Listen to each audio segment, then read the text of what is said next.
Hello viewers, अस्सलाम वालेकुम। कैसे हैं आप? उम्मीद है आप सब खैरियत से होंगे। चार्ल्स ऑगस्टिन डी कूलम जो कि मशहूर है, जो कि पहचाना जाता है कूलम्स लॉ के नाम से। कूलम्स लॉ को इसी चार्ल्स ऑगस्टिन डी कूलम ने जो है वो डिस्कवर किया था। इसने जो एक्सप्लेन किया था कूलम्स लॉ को, या हम कहते हैं कि जो डिज़ाइन या डेवलप किया था कूलम्स लॉ को, वो एक एक्सपेरिमेंटली प्रूफ से डिज़ाइन किया था। वो एक्सपेरिमेंट किस इंस्ट्रूमेंट के थ्रू उसने जो है वो परफॉर्म किया था? जिस इंस्ट्रूमेंट के थ्रू जो है चार्ल्स ऑगस्टिन डी कूलम ने कूलम्स लॉ को डेवलप किया, उस इंस्ट्रूमेंट को कहते हैं टॉर्जनल बैलेंस, जो कि इसी ने जो है उस टॉर्जनल बैलेंस को इन्वेंट किया था। अब उस टॉर्जनल बैलेंस की हेल्प से मैग्नीट्यूड ऑफ इलेक्ट्रिक फोर्स को क्या किया? मेजर किया। लेकिन किसके दरमियान में? बिटवीन टू चार्जेस ऑब्जेक्ट, दो चार्जेस ऑब्जेक्ट के दरमियान में। ठीक है। अब इस टॉर्जनल बैलेंस के अंदर क्या है, हम उसको इस फिगर के ज़रिए हम समझते हैं। ये जो है एक किस्म का जो पूरा का पूरा एक गिलास का केस है। अब गिलास के केस में ये जो येलो कलर की आपको जो चीज़ नज़र आ रही है, ये स्केल है। अब इस गिलास केस के अंदर दो ऑब्जेक्ट एक दूसरे से कनेक्टेड हैं, एक ये वाला स्फीयर और दूसरा ये छोटा वाला स्फीयर। ठीक है। और ये जिस चीज़ से कनेक्टेड है उसको हम कहते हैं कि ये एक आर्म है। इस आर्म से जो है वो दोनों स्फीयर कनेक्टेड हैं, और ये दोनों स्फीयर जिस आर्म से कनेक्टेड है वो आर्म जो है एक थ्रेड, एक फाइबर के ज़रिए जो है वो सस्पेंडेड है। कहाँ से? इस सस्पेंशन हेड से। अब इस सस्पेंशन हेड को टॉर्जनल हेड भी कहते हैं। इसको क्या कहते हैं? टॉर्जनल हेड भी हम कहते हैं। इस टॉर्जनल हेड के अंदर क्या है वो तो हम आगे देखेंगे। ठीक है। लेकिन अब इस दो स्फीयर के साथ एक और ग्रीन कलर का जो है वो स्फीयर भी साथ में रखा हुआ है, जिसको हम दूसरी बॉडी बी हम कहते हैं। और जो ब्राउन कलर का जो स्फीयर है, ठीक है, वो आपके पास क्या है? बॉडी ए है हमारे पास। तो ये दो बॉडीज़ हैं हमारे पास, एक बॉडी ए और दूसरी बॉडी बी। ये जो ए वाली बॉडी है, ठीक है, ब्राउन कलर की, ये मूवेबल है। लेकिन बॉडी बी जो है वो फिक्स्ड है। ये बॉडी बी जो है ये क्या है? फिक्स्ड है। लेकिन हाँ, इसको हम बॉडी बी को यहाँ से हम निकाल भी सकते हैं, निकाल के इसको बाहर लेकर जा सकते हैं। लेकिन बॉडी ए जो कि इस स्फीयर के साथ कनेक्टेड है, ये मूव नहीं करती, ये इसी जगह पे मौजूद रहेगी। लेकिन ये आगे पीछे इस डायरेक्शन में या इस डायरेक्शन में ये मूव कर सकती है। अब ये जो ऊपर वाला केस है, जो ऊपर वाला, इसको कहते हैं हम लिड कहते हैं। ठीक है। तो ये इस टॉर्जनल बैलेंस की डिज़ाइन है और इसके अंदर ये चीज़ें हैं। अब ये काम किस तरह से करता है हमें ये समझना ज़रूरी है हमारे पास। अब ये काम इस तरह से करता है कि ये जो बॉडी बी है आपके पास, ठीक है, और बॉडी ए, इन दोनों के दरमियान में हम क्या चेक करेंगे? इंटरेक्शन को चेक करेंगे। किसको चेक करेंगे? हम इंटरेक्शन को चेक करेंगे। तो टॉर्जनल बैलेंस जो है ये एक ऐसा इंस्ट्रूमेंट है जो कि हमें एनेबल करता है कि हम experimentally law of interaction between two electric charges, दो इलेक्ट्रिक चार्जेस के दरमियान में जो इंटरेक्शन का जो लॉ है उसको हम एक्सपेरिमेंटली वेरीफाई कर सकें। तो ये उसको वेरीफाई करने के लिए टॉर्जनल बैलेंस जो है एक बेहतरीन हमारे पास क्या है? इंस्ट्रूमेंट है। ठीक है। अब जो बॉडी बी है हमारे पास और बॉडी ए है, इन दोनों के दरमियान में, ये दो बॉडीज़ हैं, इन दोनों के दरमियान में हमें जो है इस इंटरेक्शन को चेक करना है। इनिशियली बॉडी बी जो है वो अनचार्ज है, चार्ज नहीं है। ठीक है, keep in mind, initially body B जो है वो अनचार्ज है। जब बॉडी बी चार्ज नहीं है और ये बॉडी ए के साथ में रखी हुई है, तो बॉडी ए और बी के दरमियान में किसी भी किस्म की कोई इंटरेक्शन नहीं हो रही। अब हम क्या करेंगे? इस जगह से इस बॉडी बी को हम बाहर लेकर आएंगे। बाहर जब हम लेकर आए और इस बॉडी बी को किसी दूसरे ऑब्जेक्ट के साथ हम क्या करेंगे? रब करेंगे। लेट सपोज कि हम एक वूल का कपड़ा लेते हैं और उस वूल के कपड़े से हम इस बॉडी बी को क्या करेंगे? इस बॉडी बी को हम रब करते हैं। तो ड्यूरिंग रबिंग जो है इस बॉडी बी के ऊपर क्या आ जाएगी? चार्ज आ जाएगी। ठीक है, बॉडी बी क्या हो जाएगा? ये चार्ज हो जाएगा। तो हम बॉडी बी को जो है वो चार्ज कर रहे हैं बाय किस मेथड के थ्रू? बाय रबिंग के मेथड के थ्रू हम बॉडी बी को चार्ज करेंगे। जब चार्ज हमने कर लिया तो दोबारा हम क्या करेंगे? इसी के अंदर इस ए के साथ में हम रखेंगे। जब हम ए के साथ में रखेंगे तो ए के ऊपर जो है वो सेम चार्ज आ जाएगी जो कि चार्ज बॉडी बी पर है। अगर बॉडी बी के ऊपर जो है वो पॉजिटिव चार्ज आ गई है तो इस बॉडी ए के ऊपर भी क्या आ जाएगी, पॉजिटिव चार्ज आ जाएगी। जब बॉडी ए के ऊपर पॉजिटिव चार्ज आ जाएगी तो ये दोनों बॉडी बी और बॉडी ए एक दूसरे को क्या करेंगे, रिपेल करेंगे। जब रिपेल करेंगे तो ये बॉडी बी इस डायरेक्शन में मूव करेगी, इस पोजीशन से लेकर लेट सपोज इस पोजीशन तक मूव करती है। बॉडी ए के जो डिस्टेंस होगा वो डिस्टेंस हमें पता चल जाएगा। जैसे कि इस फिगर में आप देखें कि हमने जो है बॉडी बी जो है वो जब यहाँ से हमने चार्ज करके इस बॉडी ए के पास हमने रखा तो रिपल्जन की वजह से ये जो है बॉडी ए जो है वो क्या करेगी, इससे दूर जाएगी। कितना दूर जाएगी वो इस स्केल की, ये जो स्केल है ये येलो कलर की यहाँ पे स्केल जो मौजूद है इस जगह पे, ये वही स्केल है। तो स्केल से बॉडी ए इस बॉडी बी से रिपल्जन की वजह से कितना दूर जाएगी वो डिस्टेंस हमें यहाँ से मालूम हो जाएगा। अब डिस्टेंस तो हमें मालूम हो गया, लेकिन यहाँ पे फोर्स कितनी रिपल्जन की, जो इलेक्ट्रोस्टैटिक फोर्स है, जो रिपल्जन की फोर्स है वो कितनी एक्ट कर रही, वो हमें कहाँ से पता चलेगा। फोर्स का हमें पता चलेगा इस टॉर्जनल हेड से। अब टॉर्जनल हेड के अंदर क्या है, जो टॉर्जनल हेड है, टॉर्जनल हेड के अंदर एक स्प्रिंग लगा होता है और ये स्प्रिंग आप अक्सर आपने बच्चों के खिलौने में आप देख सकते हैं। जो बच्चों की अगर लेट्स कार है उस कार के अंदर आप चेक करेंगे तो एक स्प्रिंग सा लगा हुआ होता है, ये वही स्प्रिंग है। अब ये स्प्रिंग जो है वो खुल भी सकता है और ये स्प्रिंग जो है वो बंद भी हो सकता है। जब बंद होगा तो इसमें ट्विस्टिंग आएगी, जब ये ओपन होगा तो ये ट्विस्टिंग जो है वो क्या होगी, दोबारा ओपन हो जाएगी। तो ये स्प्रिंग लगा होता है इस टॉर्जनल हेड के अंदर। अब इस स्प्रिंग के ऊपर एक स्केल लगी होती है और उस स्केल के ऊपर जो है वो हम लेट्स सपोज हम फोर्सेस को क्या करते हैं, हम फोर्सेस को रखते हैं। लेट्स सपोज यहाँ पे 0 न्यूटन फोर्स है, यहाँ पे 10 न्यूटन फोर्स है, यहाँ पे 20 न्यूटन फोर्स है, यहाँ पे 30, 50 and so on. Initially pointer जो है लगा होगा वो पॉइंटर इस पोजीशन पर मौजूद है, ठीक है, 0 की पोजीशन पर मौजूद है।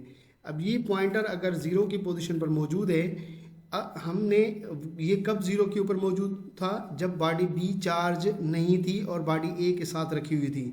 जब हमने चार्ज करके इस जगह पे दोबारा हमने बॉडी बी को इसके अंदर हमने रखा तो क्या हुआ कि जब हमने रखा तो बॉडी बी की वजह से बॉडी ए के ऊपर जो सेम चार्ज आ गई। लेट्स सपोज बॉडी बी है, ठीक है, बॉडी ए के ऊपर जो है वो सेम चार्ज आ गई, तो इन दोनों के दरमियान में जो इलेक्ट्रोस्टैटिक फोर्स होगी वो रिपल्जन वाली फोर्स होगी। रिपल्जन की वजह से ये क्या करेगा, मूव करेगा। ये रिपल्जन की वजह से ये बॉडी बी से ये बॉडी ए क्या होगी, इस डायरेक्शन में दूर जाएगी। जैसे ही इसने दूर गई तो ये आर्म जो है जो कि इसके साथ कनेक्टेड है, अब आर्म क्या करेगी, आर्म इस डायरेक्शन में मूव करेगी। जब आर्म इस डायरेक्शन में मूव करेगी तो इसमें ट्विस्टिंग आएगी। ये जो फाइबर लगी हुई है, ये जो फाइबर यहाँ पे मौजूद है, फाइबर में क्या होगी, ट्विस्टिंग होगी। फाइबर में जब ट्विस्टिंग होगी तो ये जो स्प्रिंग जो लगा हुआ है, ये स्प्रिंग क्या करेगा, मूव करेगा। स्प्रिंग मूव करेगा तो ये जो पॉइंटर जो दिखाई दिए, ये पॉइंटर 0 से मूव करके यहाँ पे आगे आएगी। लेट्स सपोज कि यहाँ पे अगर वो पॉइंटर पहुँचती है, ठीक है, जब, और ये किस वजह से पॉइंटर मूव कर रही है, क्योंकि जब स्फीयर ए जो है ये रिपल्जन की वजह से इससे दूर जाएगा। जब दूर जाएगा तो ये आर्म जो है वो मूव करेगी इस डायरेक्शन में। आर्म ने अगर इस डायरेक्शन में मूव किया तो ये जो फाइबर है, ठीक है, ये जो फाइबर इसने लगी हुई है यहाँ, ये जो फाइबर यहाँ पे लगी हुई है इस फिगर में, तो इसमें क्या आ जाएगी, ट्विस्टिंग आएगी। तो ट्विस्टिंग की वजह से अगर पॉइंटर इस जगह पर था तो वो पॉइंटर मूव करके यहाँ पे पहुँचेगा। तो इस स्केल की हेल्प से जो कि यहाँ पे लगी होगी, तो इस स्केल की हेल्प से उस फोर्स को भी हम क्या कर लेंगे, फाइंड आउट कर लेंगे। और ये स्केल किस में लगी होगी और ये स्प्रिंग किस में है, ये है इस टॉर्जनल हेड के अंदर। तो फोर्स का हमें इस टॉर्जनल हेड से पता चलेगा और डिस्टेंस का हमें इस येलो वाली स्केल से पता चलेगा। ये जो स्केल है जो कि रिपल्जन की वजह से जब इस बॉडी बी से एयर जो है, बॉडी ए जो है वो कितना दूर गई। कोलम्स ने क्या किया, इस एक्सपेरिमेंट को एक मरतबा नहीं परफॉर्म किया बल्कि कई मरतबा इसने परफॉर्म किया, चार्ज को वेरी करके। चार्ज को कैसे वेरी किया इसने, सबसे पहले हमने ये समझा कि इसको निकाल के इसने जो है वो रब करके फिर इसने दोबारा इसको इसके अंदर रखा। अब ये एक मरतबा हुआ। दूसरी मरतबा इसने क्या किया, इसको इसने निकाल के यहाँ से फिर जो है इस बॉडी बी जो कि चार्ज थी, हम कह देंगे पॉजिटिव अगर इसके ऊपर चार्ज थी, तो इसने एक और बॉडी, तीसरी बॉडी, अब ए बी नहीं, आप इसको पहले सी कह दो, तीसरी बॉडी के साथ कांटेक्ट में रख दिया। जब तीसरी बॉडी के साथ कांटेक्ट में रख दिया तो ये पॉजिटिव चार्ज कुछ ट्रांसफ़र हो गई सी में, और इस पॉजिटिव चार्ज क्या हो गई, इस बॉडी बी के ऊपर कम हो गई। तो क्या किया इसने, दोबारा इसको इसने अंदर रखा। जब दोबारा इसको इसके अंदर रखा तो पहले जितना रिपल्जन हुई, जितना डिस्टेंस इसने बॉडी ए ने कवर किया, दूर चली गई, अब वो डिस्टेंस क्या हो गया, कम हो गया। वो बॉडी बी लेट्स सपोज यहाँ से लेकर यहाँ तक आ गई। तो क्या हुआ, चार्ज देखें कम होने की वजह से, चार्ज कम होने की वजह से जो डिस्टेंस जो है वो क्या हुआ, यहाँ पे कम हुआ। जब डिस्टेंस यहाँ पे कम हुआ, इसका मतलब है कि इस वायर के अंदर ट्विस्ट कम आया। जब वायर के अंदर ट्विस्ट कम हुआ तो यहाँ पे जो ये जो ज़ीरो के ऊपर पॉइंटर था, वो पॉइंटर जो है उसने कम मूव किया, कम हमें फोर्स बताई। तो यूं कूलम ने जो है एक फोर्स और दूसरा जो है वो डिस्टेंस को चेक करता गया। कहाँ से चेक करता गया, इस बॉडी बी के ऊपर डिफरेंट चार्ज को अप्लाई करते हुए, ठीक है। डिफरेंट चार्ज पर इसने ये देखा कि ये दोनों स्फीयर के दरमियान का जो डिस्टेंस है वो क्या हो रहा है, तब्दील हो रहा है। और जो फोर्स जो है, जो कि इस टॉर्जनल हेड के अंदर जो फोर्स जहाँ से हमें पता चल रही है, वो फोर्स भी क्या हो रही है, चेंज हो रही है। तो इसने ये जहाँ से ऑब्जर्व किया कि जो फोर्स है, ठीक है, वो फोर्स एक तो वेरी हो रही है, किस वजह से वेरी हो रही है कि दोनों स्फीयर के ऊपर जो है वो क्या, चार्ज का मैग्नीट्यूड जो है वो क्या होगा, तब्दील होगा। तो उस वजह से फोर्स यहाँ पे टॉर्जनल है के अंदर यहाँ से हमें वेरी दिखाई दे रही है। दूसरा इसने ये चेक किया कि ये जो फोर्स है ये भी चेंज होती हुई कूलम को नज़र आई, किससे, इसके डिस्टेंस से जो है वो। तो इसने ये कहा कि ये जो फोर्स है ये इन्वर्सली प्रोपोर्शनल है किसके, स्क्वायर ऑफ द डिस्टेंस के। तो यहाँ से जो है चार्ल्स ऑगस्टिन डी कूलम ने एक लॉ को इसने प्रपोज किया, ठीक है, एक कॉन्सेप्ट को प्रपोज किया, और वो कॉन्सेप्ट जो है इसने इस इलेक्ट्रोस्टैटिक्स का इसने एक लॉ जो है वो डेवलप करके दिखाया। तो वो लॉ क्या है, अब हम उसको आगे की तरफ चलते हैं कि कूलम्स लॉ क्या कहना चाह रहा है कि जो इलेक्ट्रोस्टैटिक फोर्स ऑफ अट्रैक्शन या रिपल्जन जो है दो चार्जेस के दरमियान में, वो डायरेक्टली प्रोपोर्शनल है magnitude of the product of charges के, एंड इन्वर्सली प्रोपोर्शनल किसके, square of the distance between them. मतलब अगर दो चार्जेस हैं, ठीक है, हम कंसिडर करते हैं कि दो चार्जेस हैं, एक चार्ज Q1 दूसरी चार्ज Q2। अब इन दोनों के दरमियान में जो फोर्स ऑफ अट्रैक्शन होगी या रिपल्जन होगी, ठीक है, रिपल्जन कब है या अट्रैक्शन कब है, इसको हम आगे चल के डिस्कस कर दें। जब फोर्स ऑफ अट्रैक्शन या रिपल्जन जो होगी इन दो चार्जेस के दरमियान में, वो डायरेक्टली प्रोपोर्शनल होगी इन दोनों चार्जेस के मैग्नीट्यूड के प्रोडक्ट के। मतलब ये कि अगर इन दोनों चार्जेस के मैग्नीट्यूड ज़्यादा है तो इन दोनों चार्जेस के दरमियान में जो फोर्स होगी इलेक्ट्रोस्टैटिक, वो क्या होगी, इंक्रीज होगी। मैग्नीट्यूड कम होगा तो कम दोनों के दरमियान में क्या होगी, इलेक्ट्रोस्टैटिक फोर्स होगी। और ये जो फोर्स है इलेक्ट्रोस्टैटिक फोर्स, वो इन दोनों के दरमियान में ये जो डिस्टेंस है इसके इन्वर्सली प्रोपोर्शनल है कि अगर ये distance, square of the distance अगर ये इंक्रीज होगा तो फोर्स कम हो जाएगी, अगर ये स्क्वायर ऑफ द डिस्टेंस इसका कम होगा तो इन दोनों के दरमियान में फोर्स क्या होगी, वो बढ़ जाएगी। मैथमेटिकली कूलम ने इन दोनों को कंबाइन किया। कंबाइन करने के बाद इसने कहा कि फोर्स डायरेक्टली प्रोपोर्शनल है Q1 Q2 के और इन्वर्सली प्रोपोर्शनल किसके, स्क्वायर ऑफ द डिस्टेंस के। जब प्रोपोर्शनलिटी को रिमूव किया गया तो इसने एक कांस्टेंट रखा, और वो कांस्टेंट क्या है, के को कूलम्स कांस्टेंट कहते हैं, ठीक है, के को क्या कहते हैं, कूलम्स कांस्टेंट। और इसकी वैल्यू कितनी है, 9 × 10⁻⁹। के की वैल्यू ये कहाँ से आई, के की जो वैल्यू है वो फाइंड आउट की गई 1/4 पाई एप्सिलॉन नॉट। अब इसको कहते हैं एप्सिलॉन नॉट कहते हैं। एप्सिलॉन नॉट जो है इसका सिंबल का नेम है, लेकिन इसको कहते क्या है, परमिटिविटी ऑफ फ्री स्पेस। इसकी वैल्यू कितनी है, 8.85 × 10⁻⁻12। ये जो सी है ये कूलम स्क्वायर है। ये कूलम क्या है, ये कूलम जो है, ये कूलम SI यूनिट है। किसका SI यूनिट है, चार्ज का। जो चार्ज हम यूज़ करेंगे, जैसे कि ये Q1 और Q2 हम चार्ज यूज़ कर रहे हैं, तो इसका SI यूनिट क्या है, कूलम में। तो एप्सिलॉन नॉट जो है वो परमिटिविटी ऑफ फ्री स्पेस है।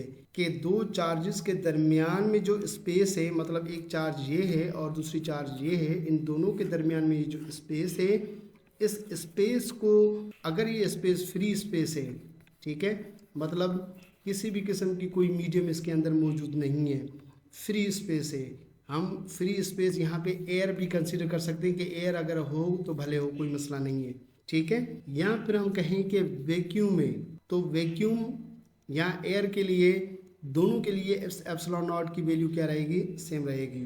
तो वैक्यूम हो या फ्री स्पेस हो, कोई एयर इसके अंदर मौजूद हो, तो उसमें जो है जो इलेक्ट्रोस्टैटिक फोर्स ऑफ अट्रैक्शन या रिपल्जन कितनी परमिट हो सकेगी, उसको जो है ये एप्सिलॉन नॉट बताता है, उसको ये इंडिकेट करता है, ठीक है। तो ये हमारे पास कूलम्स लॉ का एक रिलेशन है। हम इस रिलेशन को यूं भी लिख सकते हैं, जब हम k का 1/4 पाई एप्सिलॉन नॉट इस फार्मूले में हम रखेंगे तो हमारे पास कूलम फोर्स किसके बराबर हो जाएगी, 1/4 pi epsilon not Q1 Q2 upon R square.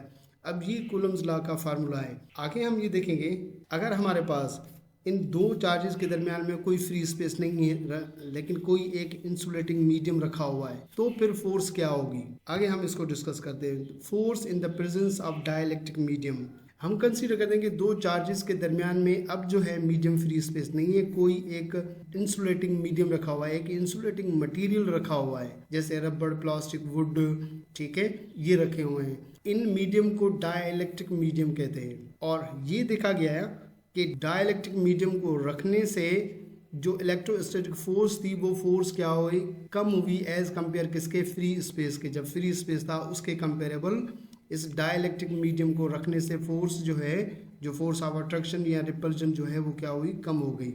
कितनी कम हुई, वो एक फैक्टर के थ्रू कम हुई, उस फैक्टर को कहते हैं डाइलेक्ट्रिक कांस्टेंट। इस फैक्टर को रिलेटिव परमिटिविटी ऑफ मीडियम कहते हैं, मतलब एप्सिलॉन आर कहते हैं, ठीक है। अब एप्सिलॉन आर की वैल्यू डिफरेंट होगी मीडियम के हिसाब से, वुड के लिए अलग है, प्लास्टिक के लिए अलग होगी, रबड़ के लिए क्या होगी, अलग होगी। It has different value for different dielectric material.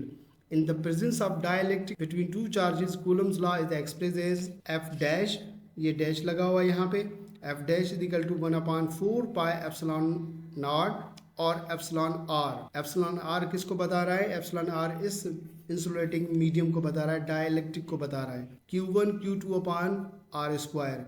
अब इसमें 1 एप्सिलॉन नॉट और ये पूरा का पूरा Q1 Q2 upon R square, ये पूरा का पूरा कूलम्स लॉ के मुताबिक F के बराबर है। जब कोई भी मीडियम नहीं है, जस्ट आपके पास क्या है, एयर है, या फिर हम कहते हैं कि कोई फ्री स्पेस वैक्यूम है, ये उसके बराबर है ये फैक्टर। तो क्यों ना इसको पूरे को रिप्लेस कर दें किससे, एक F से।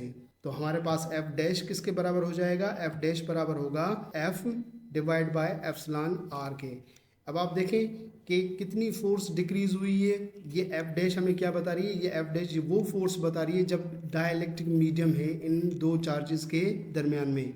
तो एफ डैश हमें ये बता रहा है, this show that the presence of insulating medium the force is decrease by 1 epsilon R times then किससे, then the force when medium is free space, जब मीडियम क्या था, फ्री स्पेस था। तो कितनी फोर्स कम हुई है, 1 एप्सिलॉन आर टाइम फोर्स जो है कम हुई है, ठीक है, किससे कम हुई है, फ्री स्पेस वाली फोर्स से, ठीक है।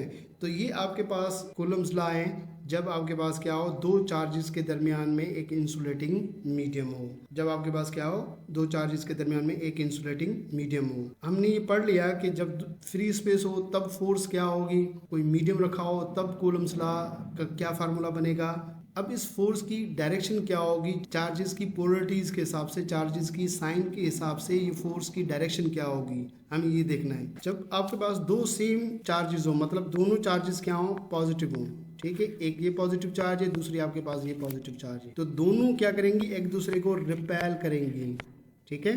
तो सेम चार्जेस क्या करेंगी, रिपेल करेंगी। अगर ये दोनों नेगेटिव है, ठीक है, ये नेगेटिव है, ये भी नेगेटिव, तो ये दोनों क्या करेंगे, एक दूसरे को रिपेल करेंगे।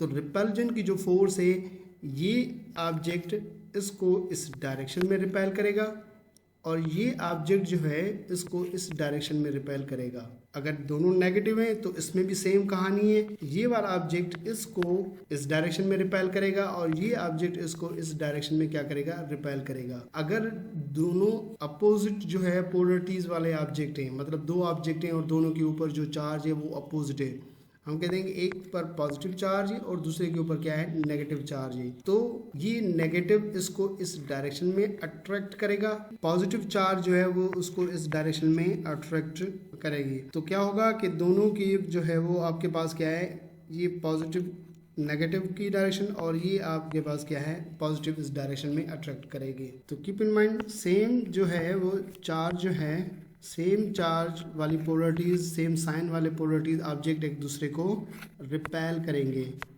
ओके, और जो अनलाइक जो है हम कहते हैं कि चार्ज होंगी, ठीक है, मतलब एक जैसी नहीं होंगी, वो क्या करेंगी, वो अट्रैक्ट करेंगे एक दूसरे को।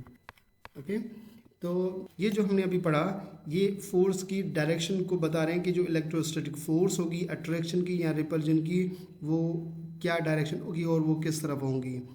तो आई होप कि ये आज का लेक्चर आपको समझ में आ गया होगा कि किस तरह जो है कूलम ने एक्सपेरिमेंटली प्रूव किया है इसको, और किस तरह कूलम ने जो है उस जो कूलम्स लॉ एक डेवलप किया, और जब कूलम्स लॉ डेवलप हो गया तो फिर कूलम्स लॉ को ये भी बताया कि जब दो चार्जेस ऑब्जेक्ट के दरमियान में फ्री स्पेस होगा तब उनके दरमियान में क्या फोर्स होगी, जब फ्री स्पेस नहीं होगा जैसे कि इस वाले केस में तब फोर्स क्या होगी।